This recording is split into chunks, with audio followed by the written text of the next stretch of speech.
Hello, everybody. Thank you so much for joining Creative Lifescaping with me, Dr. Caroline Brookfield, where I reveal somebody's secrets for embedding creativity into their life, even though they might not be considered really a creative person. So this is the third in my series. I call it mostly live because, let's face it, I'm not going to be available every Wednesday for a live broadcast. So I have harnessed the power of technology to stream this recording live to you today.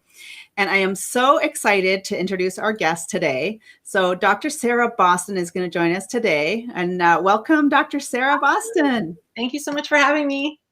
So excited to have me here today. So I'll get a little bit of information about Dr. Boston. So Dr. Sarah Boston is a veterinary surgical oncologist who is an ACVS board certified small animal surgeon and an ACVS founding fellow of both surgical oncology and oral and maxillofacial surgery. So what that means is she's a very, very smart lady and she likes to chop cancer out of animals. So that is an amazing things that she does. She practices with VCA Canada in the Toronto area. Up until recently, she has spent most of her career in academia as a tenured faculty member at both the University of Guelph and the University of Florida. Go Gators. Is that the Gator one? Is that Gators? Absolutely. Yeah. Very much. Yeah. Lots of that. Yeah. Very important.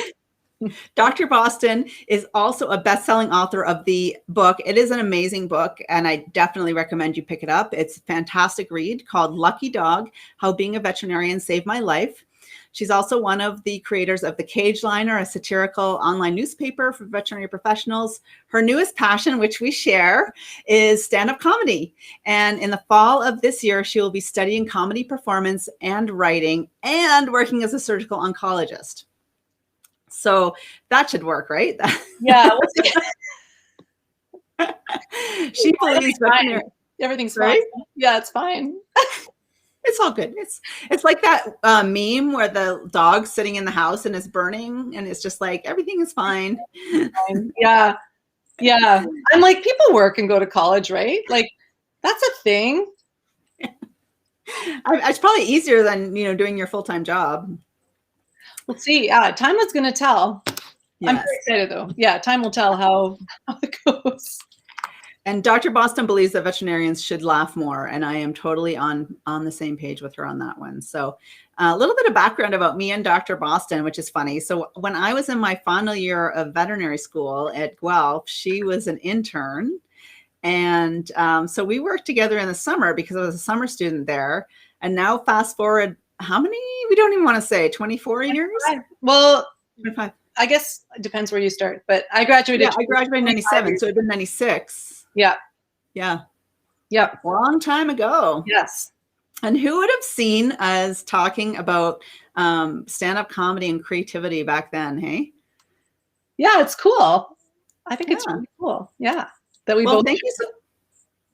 Thank you so much for joining me. So I thought I'd ask you some questions because, as I mentioned, the goal of this show is to show someone, a guest like yourself, in a really not creative role, although we both know how creative surgery is, especially when you're doing reconstruction. But generally, people don't consider veterinarians and surgeons to be creative per se. A lot of people consider creativity to be an artistic endeavor, but just trying to find out how we can embed creativity into our lives. So I'd like to start with when you were a child. If you considered yourself creative as a child, or did people tell you were creative? Tell me a little bit more about how you viewed creativity then and now. Wow, we're delving into my childhood. Of course. I don't even know if I have an answer for that. I'm one of those kids that was always going to be a vet. Yeah. And also, for better or for worse, my mom sort of brainwashed me that I had to have good marks, like starting like elementary. Like I actually thought, that they were going to look back at all my marks. And when I actually applied for vet school, I didn't know why they didn't ask for even my high school marks. So I was very much on the nerdy science track. My parents and my brother are more creatives. So, I think I do come by it honestly. My parents are both writers. My brother's got a philosophy PhD and quite an artistic family, a lot of writing and drama kind of in the background. I think I was drawn to it, being creative. but I don't know that I was a creative person as a child. I think I was very much on the animal science kind of track at that time. Mm-hmm.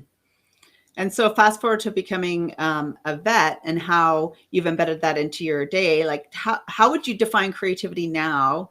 And has it changed since, through your career and through your life?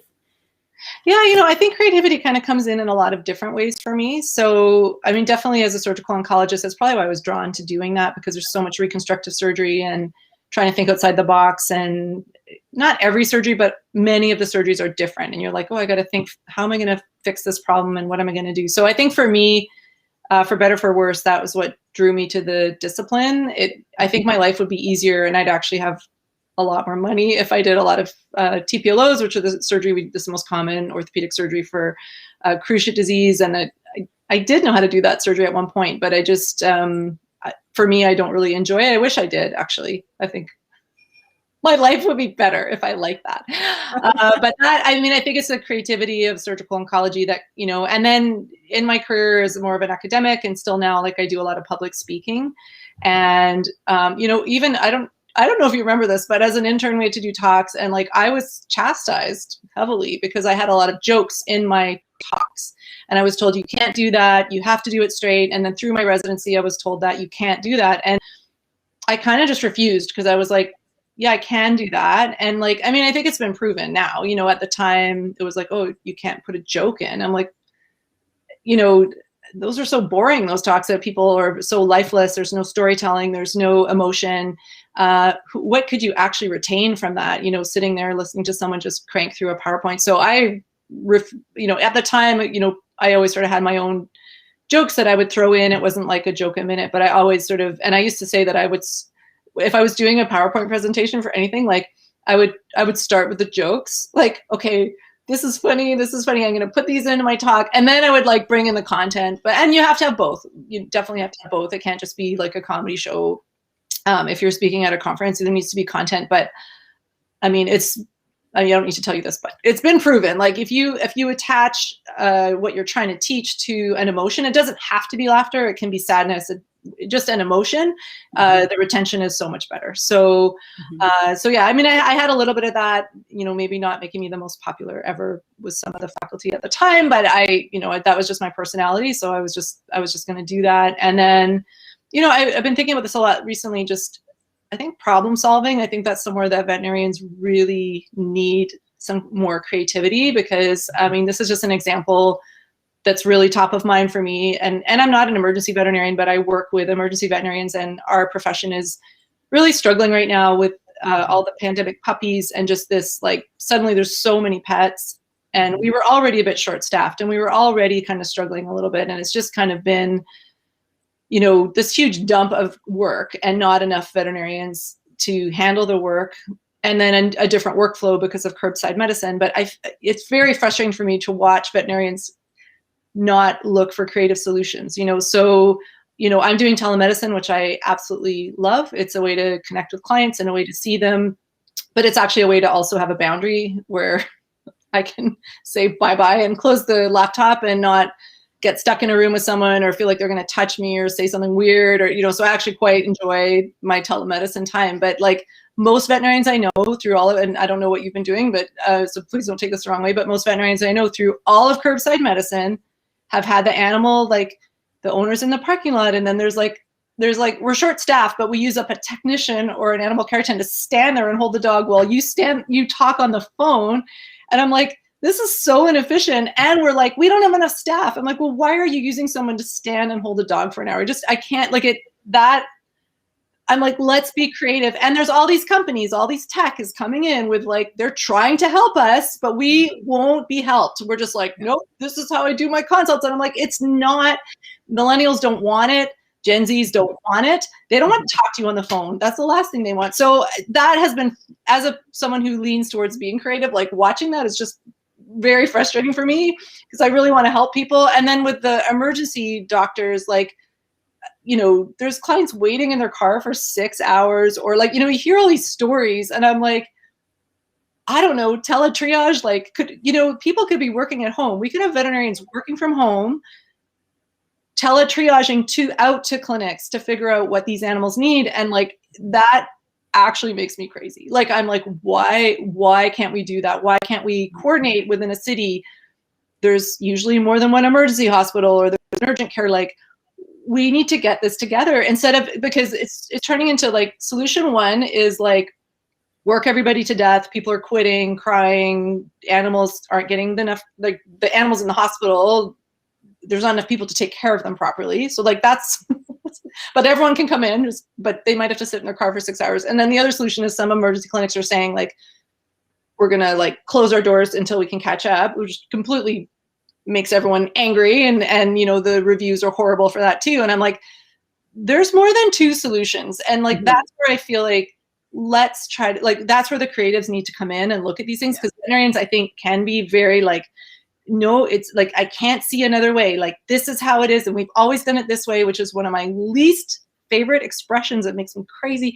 And so like, but I'm like, if a global pandemic isn't going to force us to be creative, then I think nothing will. So I'm still waiting. You know, everyone just wants to get back to what we used to do. I'm like, we can't. We have to do it differently. I mean, so we'll see. I mean, I agree with you. I mean, we're doing different because we have to, but it's not different good. It's different bad. It's different bad. They're not seeing as many patients, like you said. And, you know, I went through a program called the Creative Problem Solving Institute, and that's like a perfect framework for this. But the problem with that is it takes time, and people in a crisis don't want to assign time to like build a program effectively. So they just keep managing the crisis, which is a place of uncertainties. So we go to status quo solutions and like, how can I do this the same as I did before, but just within the context of my constraints? And I totally agree with you. But what I see in vet med is this, like short-term crisis management. I said that before the pandemic, you know, there's very little, like, I don't know how many clinics don't even have staff meetings,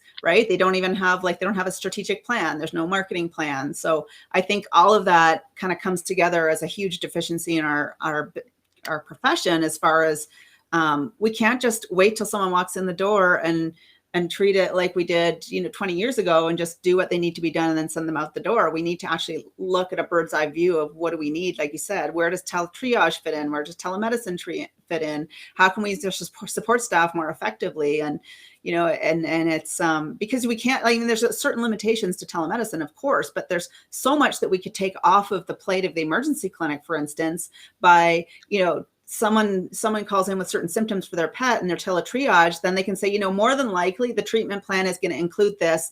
And then this is the cost. Sign off on this now. If it changes, then we'll tell you when you bring your pet in. But then really the pet comes in and they're already expecting what they're expecting. There's so many ways we can minimize that front facing time. And I totally agree with you. Maybe you and I should get together over a few glasses of wine and we'll fix all the problems. If someone's listening on LinkedIn, you guys can hire us to consult with you. Yes, but funny. But it has to be funny. We can tell.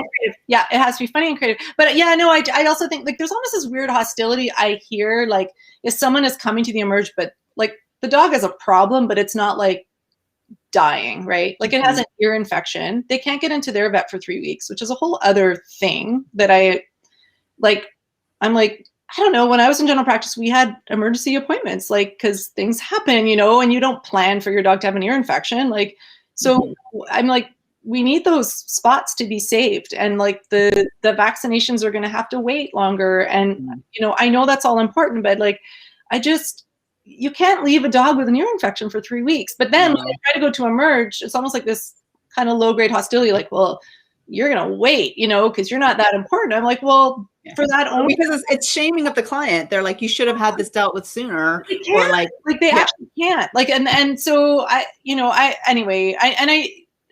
want to be negative towards our profession, because I know people are struggling right now, but I also think like we need different solutions, like, you know, and I feel like we won't help ourselves. You know, there's tech companies that'll help us text people when they can come in. Like, you know, you're an ear infection, you don't need to be seen right this second. We've teletriaged you. You can even prescribe, at least in my province, I'm not sure about Alberta, like we could prescribe them like ear cleaner and Surlon and like teach them over a video how to do that. And then if it didn't get better in 2 days, they can get into their vet. Like, I mean, we can help more patients if we just get out of our little box of like, you either go to emerge or you have an appointment. I'm like, well, it's just not going to work that way anymore, because there's not enough vets, there's not enough techs, there's not enough like animal care assistants, and there's too many animals, which is actually a good problem for our profession, because we didn't know at the beginning of the pandemic, like they were talking about laying us off, and that was a lot of weird talk. I was like, huh, but turns out we're essential. Well, and that's the uncertainty of it all, right? And I think you hit that nail on the head. We're all struggling, and it's so hard when you're in that place of struggle and overwhelm to try to do something different, because the amount of time it would take to implement those solutions and the troubleshooting, and sometimes those things don't work and it causes more work. So it's tough. Yeah. I mean, I don't have the answer either, and it's easy to say when I'm not a practice owner and making the decisions and things like that as well. So yeah, it's tough. So hopefully we can find our way. And like you said, we thought we were all going to be losing our jobs, and that's like laughable now. Like, you know, everybody's looking for vets. So that would lead me to, so how do you use your personal creativity in your job to kind of improve either your work, like your work life or your life balance? Or is there something you think of that's a creative solution that you've built? Well, I guess maybe talk about how you've created the solutions that allows you to pursue your interest in comedy as well as continue your role as a surgical oncologist. Yeah, that's a tricky one, because I don't know how it's going to go, but I'm that's a crux of creativity, right? You don't know how it's going to go. No, I'm a little bit stressed. Actually, it's funny that you say that, because I was like, okay, so here's what happened. Because I'm a total A-type. You know, I have my creative side, but I'm a nerd. I am a nerd, right? So I looked at the Humber College like last year's schedule, and I sort of had one sketched out. And then as soon as they released the class schedule, I had like 2 or 3 plans of like, okay, you know, again, like you're in your box. I'm like, okay, if I can get these classes at these times, then I can do this. I can have like 2 days a week where I'm working, and I just hired a wonderful intern. And so I'm like, I got this. I got a little apartment that's really close to work and my school. So I'm like, okay, can totally do this. I got this. And then I like went on, like, you know, I got online as soon as I could register. It's like, you have to get in line. I was in line. I was like ready to go. And then it popped up block 1, block 2, and block 3. And so that would have been nice to know, Humber, because I didn't know that. I thought you just picked because it let me make a plan. I just will say it let me make a pre-plan, and then it said you can have your plan, and then that would just, you can click on that and then you're just registered. So like it kind of led, I don't think it's crazy that I thought I could do that. So I was like, but the thing that said you can click on your plans, that was grayed out. I'm like clicking it, like go. And then so I just picked the block that seemed the least worst for a surgeon. I was like, okay, but you know, it's funny because I had these 2 days that I thought I would work. And so I kept trying to make it work. And I was like, this is not going to work. And then one of the course instructors, it's an online class. So I thought, well, I could, but it's in the middle of the day. Again, not great for the working people. But so I emailed him. I was like, you know, is this synchronous or asynchronous? And it was synchronous, but he's like, you just need to be there from 11 to 1. I was like, no problem. Like bringing cases in. My first case on the table at 1. And then, but on the registration, it said it goes till 2:30. So I emailed him. I'm like, is it really 11 to 1 or is it? He's like, it's whatever it says. He's like, oh, because I just told my boss that it's 11 to 1. Because why? Because you emailed that it was. So then I was just like, then I'll just go into like this, like, I guess I have to quit. Like, I guess I'm not a vet anymore because I can't. That's just so weird. And you just keep looking at the schedule and like trying to make it work. And then I was like, no, I'm just going to do it on different days. And I literally, like, I don't even know what happened. It just kind of had a breakthrough and I realized, no, I can make this work. And so I'm back. But I was stuck. I was really stuck. And I don't know what it is. You've just got to kind of take a break from it, sleep on it, realize like, think of, the other thing I was doing is like, okay, what's the worst case scenario? Is that I just work even less than I thought. Mm-hmm. I was like, okay, well that's, and I may have to do that. I don't know how it's good. I don't know how hard college is. Like, is it hard? I don't know. Comedy college? I don't know. The teacher doesn't even know what time his class is. So, I can't imagine a bunch of comedians teaching comedy. I mean, you and I both know how it usually goes at an open mic or a comedy event. It's not like we're dealing with, marketing genius, like people who are type A, schedulers. A lot of times it's a bit of a yeah. I don't know. Like, I don't know what a college it'll be like, but I know like when I took class at Second City, this is like, being the A-type person who's twice the age of everybody in the class. And like the class would start at 1. It takes me an hour to drive in. Right. So of course, or take the train. So I'm there at I'm down there, right? Getting my coffee. Like, I'm not going to be late. So I'm at the Second City half an hour before 1. And I go, and I'm there, and I'm 1:05, like 1:10, 1:15. And then the instructors will say, does this happen? They're like, well, just wait till everyone's here. I'm like, no, like, I don't care if you're late. I don't care. But I'm like, now I'm really like, and so the 3-hour class is like a 2-hour class, because then there's the break, and then no one's back, but so yeah, I'm like, what is this? But I don't know what college will be like. I think it'll be different because it's a bit more structured. Well, I mean, that's how you'll find out, right? The uncertainty of it all. Yeah.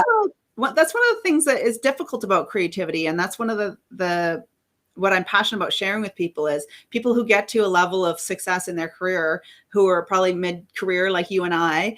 And I feel pretty competent in my job. Most people feel pretty competent, 10, 20 years in. And then if you do something creative, even something different outside of your comfort zone, you have to face that uncertainty. Like, I don't know you don't know what college is going to look like. You don't know if this teacher is going to show up on time. And we're just not used to that, because we're used to having this framework that we know what to expect. And we lose this ability, like kids have, to just keep falling and getting up again and being okay with, like, oh, I guess I'm going to fall this time, So, so on that note, I would love to know, like, what would be some obstacles to your creativity? Like, what has kind of held you back from either doing something creative at work, like a different, using telemedicine, for instance, or using your creativity in stand-up or in your speaking. And for anybody joining us a little bit late, I'm interviewing Dr. Sarah Boston, who is an oncology veterinary surgeon who I've known for like 25 years. And we both share this interest in comedy, and Dr. Sarah Boston's going back to school for stand-up comedy this fall, which is exciting. And I'm interviewing her about how she incorporates her creativity into her everyday life. And so I would love to know, Dr. Boston, what are your biggest obstacles to creativity, and how do you overcome them? For other people who are like, oh, I'd like to do stand-up comedy, like, I don't even know how I would start. Maybe how would you address that?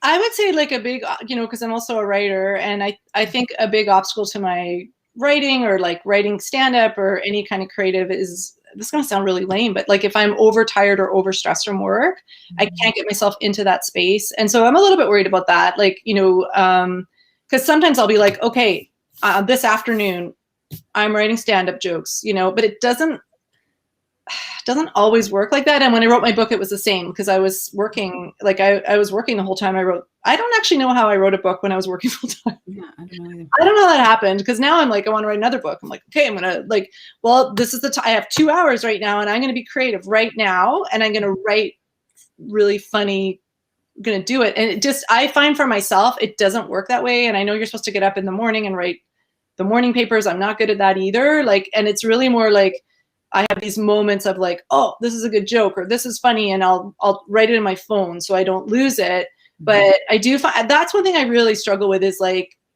I don't know, maybe you can help me with this. Like, just, there's moments when I'm in the creative space, and it's like, I could write 3,000 words. Like, I could just sit down and do it, because it just kind of comes out.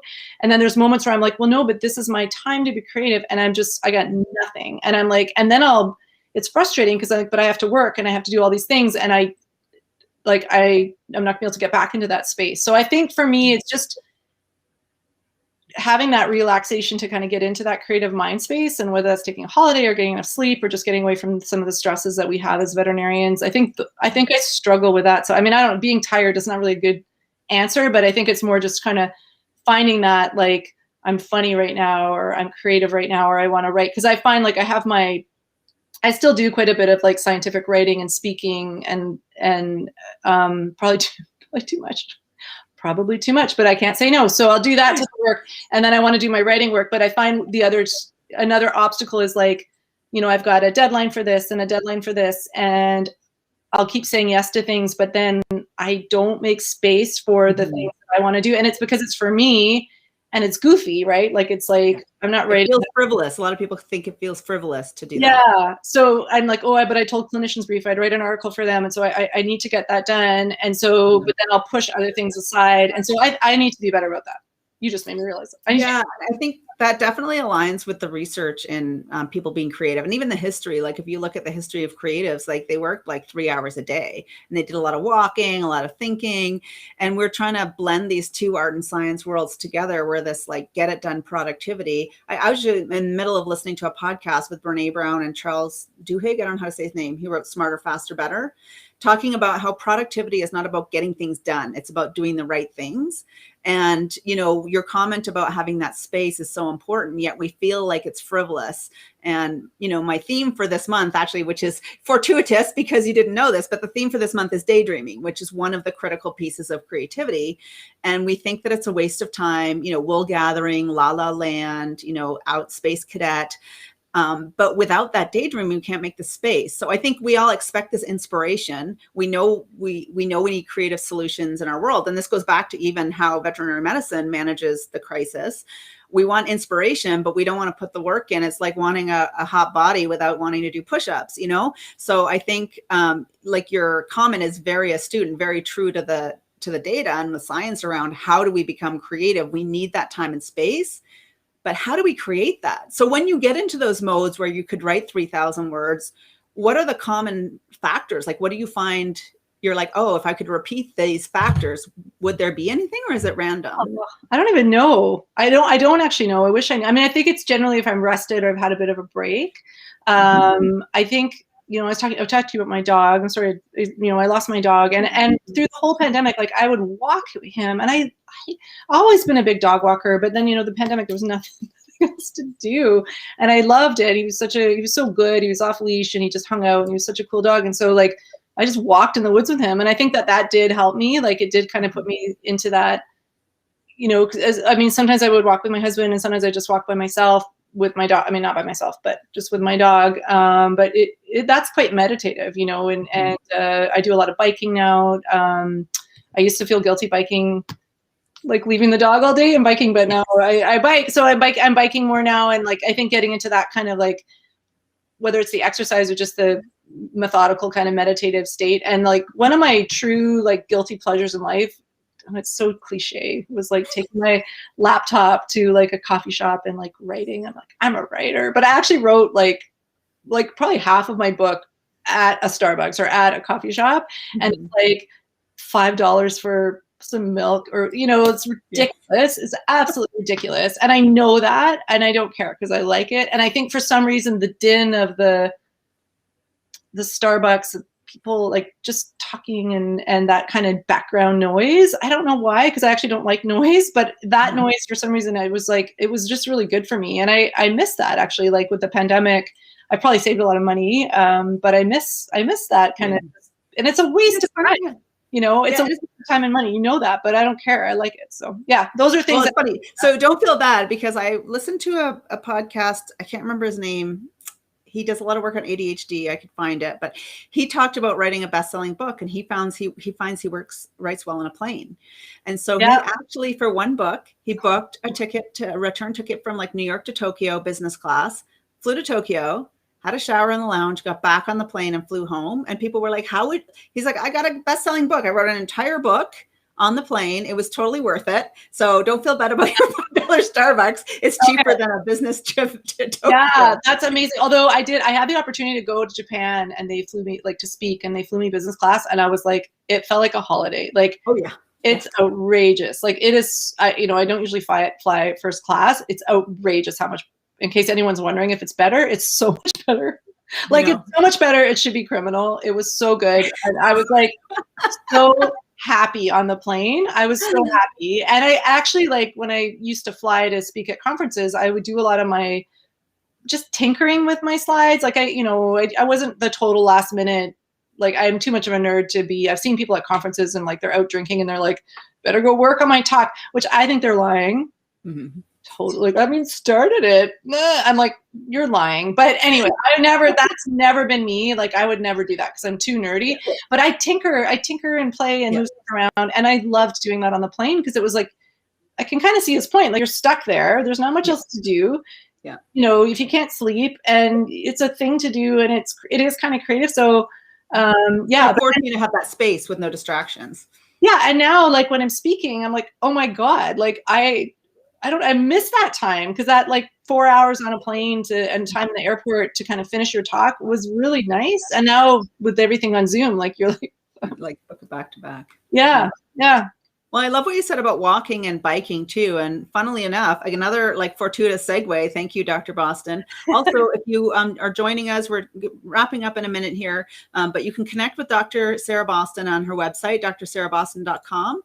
You can also find her on Instagram at Dr. Sarah Boston to find her wit and funny and her ideas on veterinary medicine and stand-up comedy. But what I wanted to mention was when you had talked about walking your dog, and I'm so sorry about your dog. Like, thank you. You know, such a tragedy. He was pretty young too. I think he was only 8, wasn't he? He was only 8. Yeah. Oh, that's tough. And the walking, though people know this for a millennia, and actually every week through until I release my book in December, I'm doing a dare every week. And you probably didn't know this. I didn't set you up for this, but this week's dare coming up on Monday. Well, I don't even know what day is it today. So this week's dare, which just passed, was to daydream, so to lie in the grass and watch clouds. So if you're watching, a little sneak peek for next week's dare is going to be taking a wander and just wandering, because it is, again, proven to help with creativity. Steve Jobs, Albert Einstein, there's so many people that walking was their great catalyst for creativity. So I think you definitely are following the trends and what's worked for the great creatives in the past. I didn't know, but you just made me think of something. That there was a radiation oncologist. I think he was a physicist at University of Florida, and he came up with like I'm gonna butcher this, but he had like a ton of patents. Oh, really brilliant guy. He had a ton of patents. He told me that all of his patents happened on vacation. All of the ideas he's like, I didn't come up with one of them when I was at work. So something on vacation, like his mind, and so, yeah. And, you think about the American culture more but Canadian a little bit. People don't take vacations. They don't take breaks. But yeah, this guy, and it was a lot of patents, and every single one was not when he was working and like thinking of the problem. It was kind of when he was like taking a break and stepping back from it. So did he start to take more vacations? I think he at least took his vacations. Like, a lot of my American colleagues, like they don't, it's not, they maybe take 2 weeks off, but they feel bad about it and they're on their email the entire time, and they're kind of working. But then I also have a theory. I'm sorry if I'm offending any Americans, but like between about like just before Thanksgiving and Christmas, like people are at work, not working. I'm like, just take a holiday. They probably need that, but they're not taking it. So they're taking it, but they're not really taking it. Yeah. Like an absence, but presence. A lot of talking about turkey, a lot of talk about everything, but not just like, I'm like, just go, take a break. Take a proper vacation. You wouldn't need to be like absencing yourself for 6 weeks at work or whatever. Yeah. Yeah. So anyway, that's interesting. And Canadians do it too, but Americans, I think more so, but I agree. But Canadians are like, we're not as good as our European colleagues who. Well, I saw this thing. It was like a comparison between out of office for a European and an American. And the European was like, I'm gone for 6 weeks. Don't even bother emailing me. And the American was like, I'm sorry, I'm in the hospital getting an MRI. I'll answer you as soon as I'm out. I know. So we're going a bit over time, but I don't care because this is my show. So if you're okay, Dr. Boston. So one of the funny things that I laugh about is, what was I going to say? I can't remember. Anyway, but what I was going to say was the nerdiness, because as a fellow nerd, so I have done lots of research on creativity, obviously with my science background. And what you're talking about at this vacation brain is the default mode network. And I don't know how much you know about like the psychology of creativity. Do you know anything about it? I want to like, so the default mode network was discovered by this guy actually, he didn't discover it. Someone else had to look at his work and discover it for him. So he was doing a fMRI study, a functional MRI study, and he was comparing 2 tasks and he needed a control. So he said, okay, well, think about nothing. That'll be the control. Like here's the task and here's the task and then nothing. But this time when people were thinking about nothing, there were like areas of the brain that were communicating that they didn't normally communicate. And so now it's labeled the default mode network. And it's when you're doing, a lot of times when you're doing like a task like driving or having a shower or walking, because you're distracting that like executive function, like critical mind enough for like the connections to happen. So like one of the examples I use is going to an art show on camp. And like, I didn't know anything about camp. It was very interesting. maybe in 10 years, that experience will like, it's like a rocket ship traveling around your brain, a default mode network, and it's connecting all these experiences and you don't even know it's happening. It's completely unconscious. And then they can all collaborate together to make this like amazing insight. But if we don't give our brain the time, they don't give our default mode network the time to do that important work, it's never going to happen. So, I just love what you're talking about, because it's real life examples of what we need to create in our life if we want to come up with new solutions and we want to have inspiration. We can't expect to do it between Christmas and Thanksgiving at 3 o'clock, when we have a break, right? So I love that. Thank you for sharing that. Yeah. So we should wrap this up, but we're still not gonna, the theme at the end is truth or dare. And I did warn you about this. And so you hadn't decided, and true to your personality, you're like, well, we'll decide at the time. So you can choose between a truth, which is sharing a story that was maybe embarrassing or a time that you felt a little uncomfortable, or any story you want, or you can take the dare and I will give you the dare and you have to perform on camera. Okay. I don't like truth or dare, but you don't have to like it. It's the truth. Are you going to ask me a question? No, the truth is you just share any story you like about a time that because creativity is about stepping into uncomfort. Like, we didn't have time to talk about everything. But creativity, the fundamental is stepping into uncertainty, facing your inner critic, and also facing the judgment of others. So tell a story along that theme where you actually stepped into discomfort, maybe with your creativity. It could be a stand-up story. It could be a story about, giving a professional presentation and telling a joke, those kinds of things. It's really about like facing fear of judgment and going ahead and doing what you feel that you need to do anyway. Oh, I had a story, but I don't think I'm just going to tell the story about when I was 16. Is that okay? Okay. Because, it's just kind of a funny, silly story. So I don't even know if this is what you want. But so when I was 16, when I was 15 and a half, my parents moved from Saskatoon to the Ottawa area. And I didn't. So yeah, because I was finishing grade 12 and I was in Saskatoon, I wanted to go to vet school. I was like student president. And also in Ontario, you had to do grade 13 at the time. So I was like, no, I'm not going. And my parents were like, okay. So I stayed in Saskatoon. And then okay, this is a really long story. I didn't have a car. I'll just say that. I won't explain why I didn't have a car. I didn't have a car. And so my parents were giving me a car. So I flew out to visit them for the summer and then was driving back, and one of my best friends drove with me. So 16 and 17-year-old, we are driving, it was crazy. We don't even really understand why that could happen. It was just kind of like the Gen X's. We just were raised feral and just off we went. So we went through the States, we had all these adventures. There was no cell phone. There was nothing, right? At the time, we had a triptych. We had traveler's checks. It was wild. Those triptychs from the CAA, which you flip the page as you go. Yeah, we had that. And then we were going to go to the Winnipeg Folk Festival. So we were in the States and we came up through Winnipeg. And so we're going to the Folk Festival, and we were in the elevator with this huge man. He was young. He was really good looking, but I wasn't. I was just like, oh, what do you do? And no, I think he was wearing a Winnipeg Blue Bombers whatever jersey. So I was like, oh, you're a Blue Bomber. And I was talking to him, and I was like, what? They were there for training camp, right? But he was living in the hotel we were in, and I think my friends and I we probably had my cats with us too, just to make it more ridiculous. We're in the elevator. We got our cats, and I was like, you live here? And I just think, because I was so young, I didn't understand that people could live in a hotel, and it blew my mind. I was just I was like, well, what's in your hotel room? What do you have for breakfast? Do you cook in your hotel room? I was just asking the most stupid question. And then he's like, do you want to come to my hotel room? And I was like, he thought that I wanted to do something nefarious, but I actually didn't. I was just the 16-year-olds just thought it was cool that he was a Blue Bomber. Anyway, how long are you living there? What floor is it? Anyway, so he thought that I was I don't know, trying to get with him, but I really wasn't. And then I think he got out of the elevator. My friend is like, what are you doing? And I was like, what? What?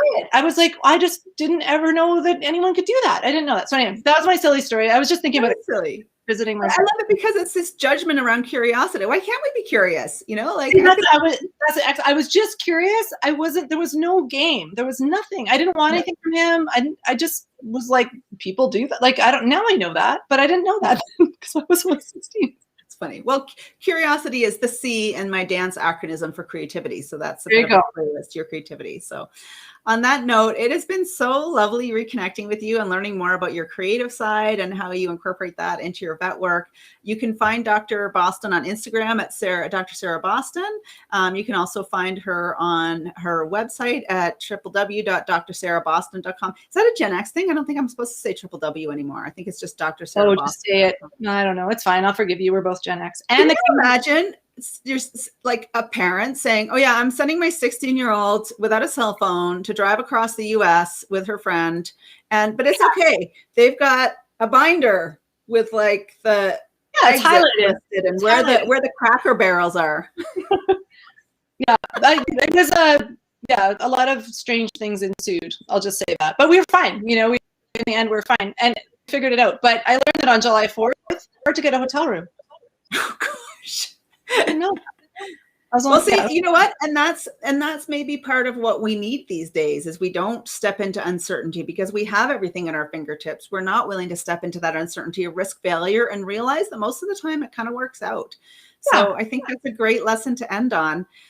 Please connect with Dr. Sarah Boston. She's hilarious. Can't wait to see what comes out of her writing and her comedy from the course she's taking, as well as she does funny presentations to veterinarians and lectures instead of boring ones. And I totally hear you on that one. Why does it have to be boring? So thank you so much for joining me. And I appreciate you spending the time and sharing your wisdom.